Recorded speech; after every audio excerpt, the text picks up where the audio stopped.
Sample example for data loading. हम अब next example पे मूव करते हैं जिसमें हमारे पास बिगर डाटा है और लार्ज नंबर ऑफ कॉलम्स हैं या बहुत सारे कॉलम्स हैं जिसमें डाटा लोड किया जाता है। इसमें भी हम उसी तरीके से कंट्रोल फाइल यूज़ करेंगे, सोर्स फाइल यूज़ करेंगे, फाइल्स को टेस्ट फोल्डर में रखेंगे, वहाँ से एसक्यूएल लोडर से रन करेंगे। मटेरियल डाटा हमारे पास अवेलेबल है, इसमें माइग्रेशन करेंगे फाइल्स टू डेटाबेस की फॉर्म में, रीजंस फाइंड आउट करेंगे। पहले सबसे पहले टेम्प टेबल यानी फ्री फॉर्मेट टेबल में डाटा स्टेजिंग में लोड करेंगे, उसके बाद फिर एक्चुअल डाटा हम इसको लोड कर सकते हैं। Data is comma delimited regarding the material और प्रोडक्ट, और इसी तरीके से हमारे पास फ्री फॉर्मेट यानी large size of the columns को हम दे के एज ए varchar2 करके हम डाटा को लोड करेंगे। बेसिकली अगेन डाटा जो है वो फाइल से डेटाबेस में मूव होगा, जिस तरीके से हमने अर्ली मॉड्यूल में मैनेज किया है। Try to avoid load data into bad file है, format of the data manage करना चाहिए। कोई डॉलर सिंबल जो है वो आ सकता है किसी में, format of the date change हो सकती है, तो ये वो पॉसिबल इश्यूज हैं जो कि बैड फाइल्स में आ सकते हैं और फिर इस डाटे को फिक्स किया जा सकता है। तो हमारे पास ये फाइल्स पड़ी हुई हैं, मटीरियल डॉट बैड के नाम से फ़ाइल होगी, मटीरियल डॉट बैच है जिसके अंदर हम ये कमांड लिखेंगे। तो बेसिकली अगर देखा जाए तो हमारे पास ये जो कमांड है ये हमारे पास इस फॉर्म में आती है कि ये जो कमांड्स हैं ये हमारी इस फाइल के अंदर जो है वो सेव हुई हुई है। तो लास्ट टाइम हमने बैच फाइल नहीं रन की थी बल्कि इस फाइल को रन किया था, तो हम बैच फाइल को भी रन कर सकते हैं। Material dot C T L file हमारे पास है, लॉग फाइल हमारे पास है, टेक्स्ट फाइल है, और टेबल का स्क्रिप्ट जो है वो हमने इस फॉर्म में रखा हुआ है जहाँ से हम सबसे पहले टेबल्स को बनाएंगे।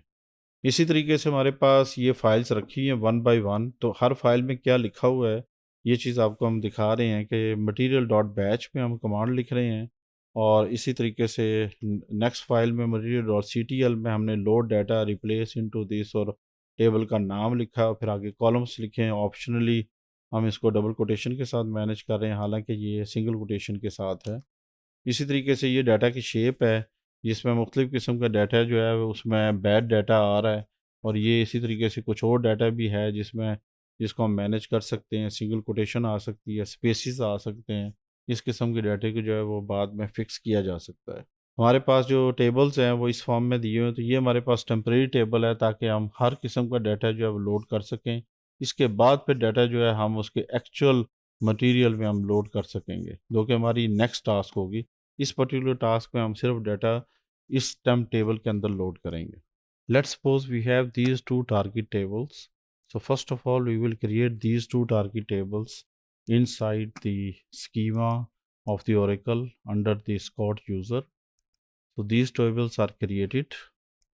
After this one, we will see that what we have exactly in the control files. So within the control files, we will see that how exactly we can manage this one. So first we will open this one into a notepad and we will see exactly what table is being used for this one and how it is managed. So this is basically a particular file that we will use. Now we will use a batch file that will basically load the data. So in the batch file, we have options here, C test folder, and we put all these things in one folder. Let's make the user over here Scott/tiger, and we will take all this one by taking the command, or we can just double click the file and it will run automatically.